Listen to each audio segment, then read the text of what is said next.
Hello বন্ধুরা, কেমন আছেন? আশা করি সবাই ভালো আছেন। বন্ধুরা, 28 লাখ টাকার সঙ্গে 8% হারে 9 বছরের সুদ। রাজ্য সরকারি কর্মীদের পক্ষে বিরাট রায় এবার হাইকোর্টের।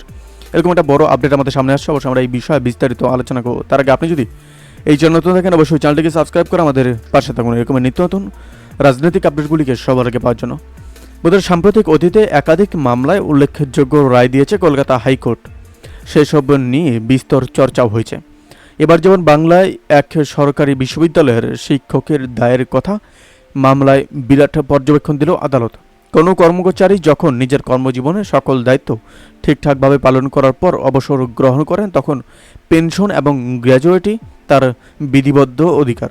সম্প্রতি এমনই পর্যবেক্ষণ দিলেন কলকাতা হাইকোর্টের বিচারপতি অনিরুদ্ধ রায়। হাইকোর্টে এই মামলা দায়ের করেছিলেন কুণাল চন্দ্র সেন নামে রাজ্যের এক অবসরপ্রাপ্ত স্কুল শিক্ষক। সেই মামলার প্রেক্ষিতেই এই পর্যবেক্ষণ দিল আদালত। 2004 সালে চন্দননগর বঙ্গ বিশ্ববিদ্যালয়ে অস্থায়ী হেডমাস্টার হিসেবে যোগ দেন কুণাল চন্দ্রবাবু। পরের বছরই পার্মানেন্ট হন তিনি। প্রায় এক দশক ওই বিশ্ববিদ্যালয়ে চাকরি করার পর 2015 সালের জুলাই কুণাল চন্দ্র সেন অবসর নেন। ওই বছরই তিনি পেনশন ও গ্র্যাজুয়েটির দাবি জানিয়ে কাগজপত্র জমা করেন। তবে সেই টাকা আটকে দেওয়া হয় সৌজন্য এক বিধায়কের আনা অভিযোগ। ওই বিধায়ক অভিযোগ করেছিলেন যে কুণাল চন্দ্রবাবু বিশ্ববিদ্যালয়ের টাকা নয়ছয় করেছেন।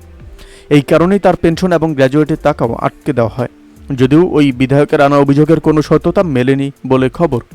পরবর্তীতে কুণাল চন্দ্রবাবু মামলা করায় তার প্রভিশনাল পেনশন সহন চালু করা হয়।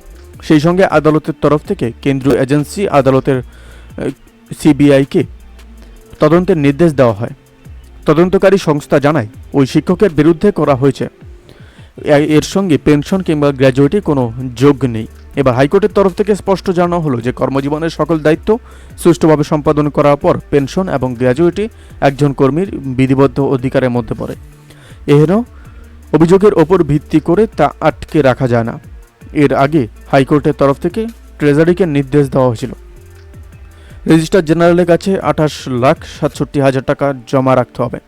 এই টাকা হলো কুণাল চন্দ্রবাবুর প্রাপ্য টাকা। এবার উচ্চ আদালতের রায়, মামলাকারী যে বছর অবসর নিয়েছে তথা 2015 সাল থেকে 8% হারে এই টাকা তাকে ফেরত দিতে হবে। বন্ধুরা, আপডেট প্রসঙ্গে আপনাদের কি মতামত অবশ্যই আমাদের কমেন্ট করে জানাতে বলবেন না। ভালো থাকবেন, সুস্থ থাকবেন, ধন্যবাদ। দেখা হচ্ছে নতুন একটা ভিডিওতে।